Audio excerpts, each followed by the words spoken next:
En complément des scripts de Transact SQL, SQL Server Management Studio donne la possibilité de créer les tables de façon complètement graphique directement depuis l'explorateur d'objets. Alors pour cela, on va prendre un exemple, par exemple en créant la table des clients, et pour ça on va aller se positionner sur le dossier table. Sur ce dossier table, dans l'explorateur d'objets sur la partie droite, on se rend compte tout de suite que la table des articles est déjà créée, et exactement comme pour les bases de données système, il y a un dossier à part qui se nomme table système, qui permet un petit peu d'isoler les tables système des tables finalement utilisateurs. Donc on va, à l'aide du menu contextuel, demander la création d'une nouvelle table.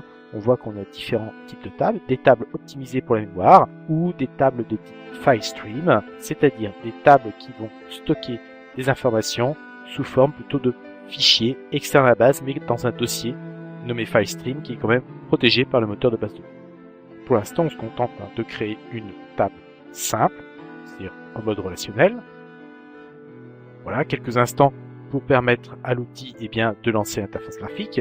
Et à ce moment-là, on va pouvoir définir les différents champs. Par exemple, on a une colonne qui se nomme numéro. Bien sûr, il faut donner le type de cette colonne, donc on peut agir directement à ce niveau-là. Et on va choisir un type entier, donc int. Voilà. Et on a une petite case à cocher très simple pour dire est-ce qu'on autorise ou pas les valeurs nulles. Alors, si on autorise les valeurs nulles, c'est-à-dire qu'on accepte l'absence de saisie de cette valeur. Si on n'autorise pas les valeurs nulles, le champ devient obligatoire. Donc on trouve les informations ici.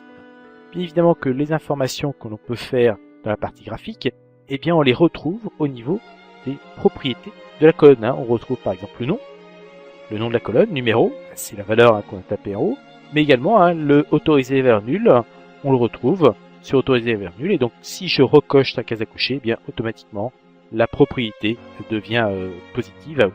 Si je décoche, elle devient négative à non. On retrouve également le type de données. Donc on va définir également un nom.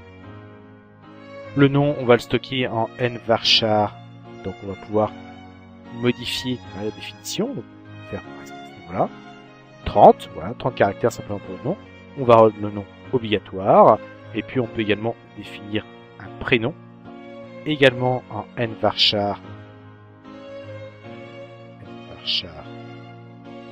De 30. On rend également ce paramètre obligatoire. Ensuite, on va continuer en définissant donc une adresse. Voilà, on va mettre ici un nvarchar de 80.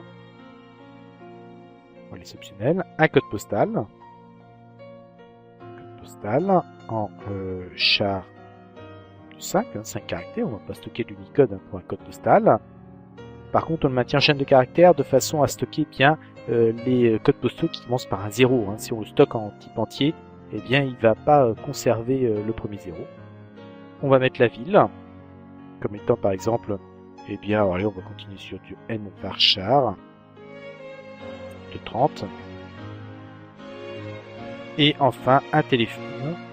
Donc un téléphone, c'est une chaîne de 14 caractères. Donc ici, on va prendre char de 14. Si on reste sur l'événement qui correspond à la France métropolitaine. Voilà, une fois qu'on a complètement défini les différentes colonnes de cette table, on va pouvoir enregistrer les modifications. Donc tout simplement, voilà. Et là, il va nous demander le nom de cette table. Donc à ce niveau-là, on va créer la table des clients. Voilà. J'enregistre et ma table des clients est complètement définie au sein de la base GESCOM. On peut aller voir. Donc bien sûr, il faut actualiser la vue. On a exactement le même principe que quand on travaille en Transact SQL. D'un côté, on travaille avec l'interface utilisateur. De l'autre, on a explorateur d'objets. Ce sont deux connexions différentes et donc ils font deux accès différents vis-à-vis du serveur. Et donc maintenant, on voit bien qu'au niveau des tables, on définit la table article et la table des clients.